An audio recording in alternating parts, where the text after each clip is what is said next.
First, I'd like to say what an honor it is for me to be here today to celebrate Regina and Melvin's very special day.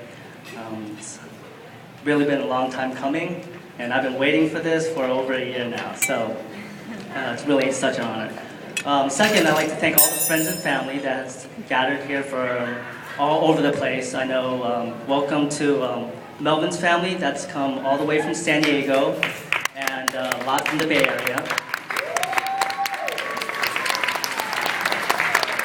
Right, and I know there's one aunt that came all the way from Hong Kong, so welcome. I also like to say welcome to Regina's family, and thank you. They've come all the way from New Jersey, and also American Canyon, and one aunt from the Philippines, I believe. Welcome. So thank you all for being here tonight. And one from Florida, one aunt from Florida.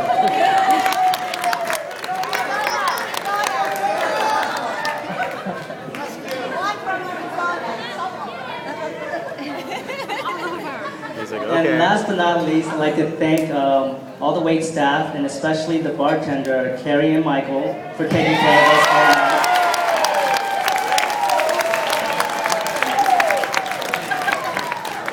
I think open bar is like 1.5 hours more, and that's it, so get your drink on. Okay, so now on to business. So when Melvin first asked me to be his best man, I was quite excited. Within the first week, I started writing his speech. And the reason for that is because usually I procrastinate and it never ends good. So about a week into it, I started writing his speech, and one of the first things I remember is when Melvin and Regina first met in my mind. Melvin and I went to a club with another friend that's sitting over there, and it was boys' night out. Yeah. Yeah, so it was boys' night out, and the club wasn't too busy that night. And so Melvin casually came up to me and said, "Hey, Louis, do you mind if we go somewhere else? I do have a friend that's at another club." And I was like, Melvin has other friends besides me? And so I was like, okay. I was like, it better be girls. And Melvin assured me there were 2 girls. So I was like, okay, well, we'll see what happens. So we go to the club, and I met Regina for the first time. And honestly, I don't remember seeing Melvin for the rest of the night. I think he was just dancing it off with Regina somewhere.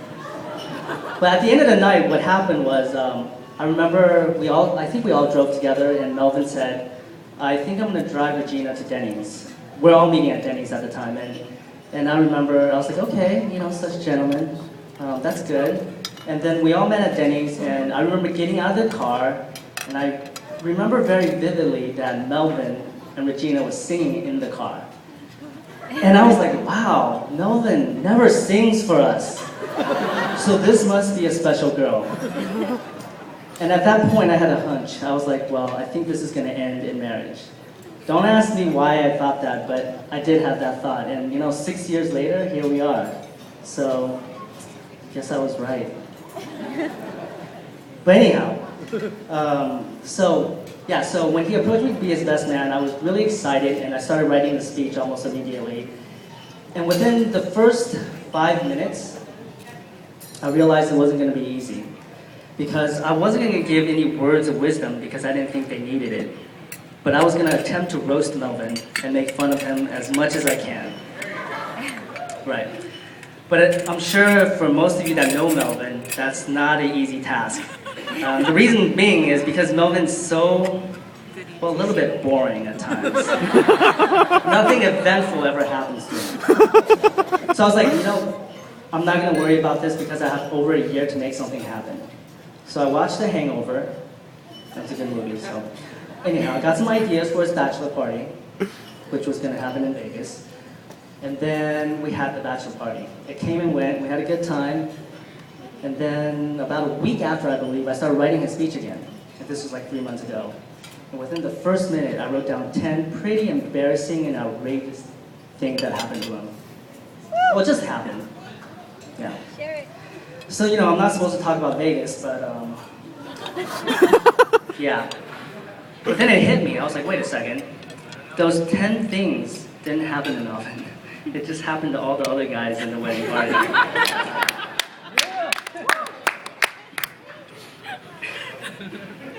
And at that time, I was like, okay, I'm screwed for this speech. But it's okay, because also at that point, I realized why Regina married Melvin. And it's not because he's boring or anything. It's because, like, when I think back to our 8 years friendship, I remember all the good times we had in New York, LA, in the Bay Area, and we had so much fun, yet Melvin was always the one that kept it classy. He was the only guy. And I really respect him for that. And so with that, I remember, I just remember why Regina really loves Melvin for that.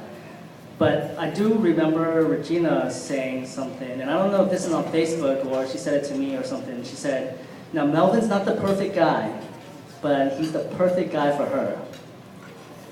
She said it. Sweet. But I will have to disagree with that. And the reason being is because if any guy can go to Vegas and not get himself into trouble, he's the perfect guy, period.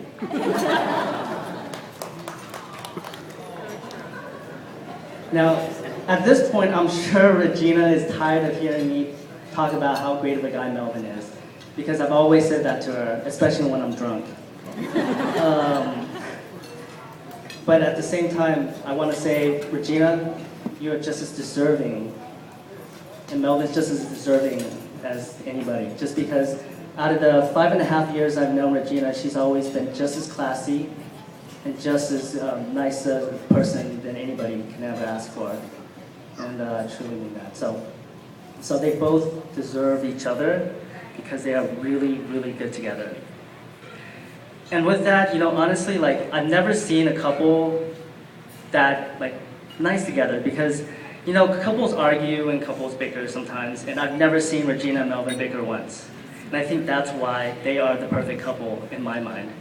And I've always said that if I can have a relationship half as good as theirs, I would be truly a lucky man.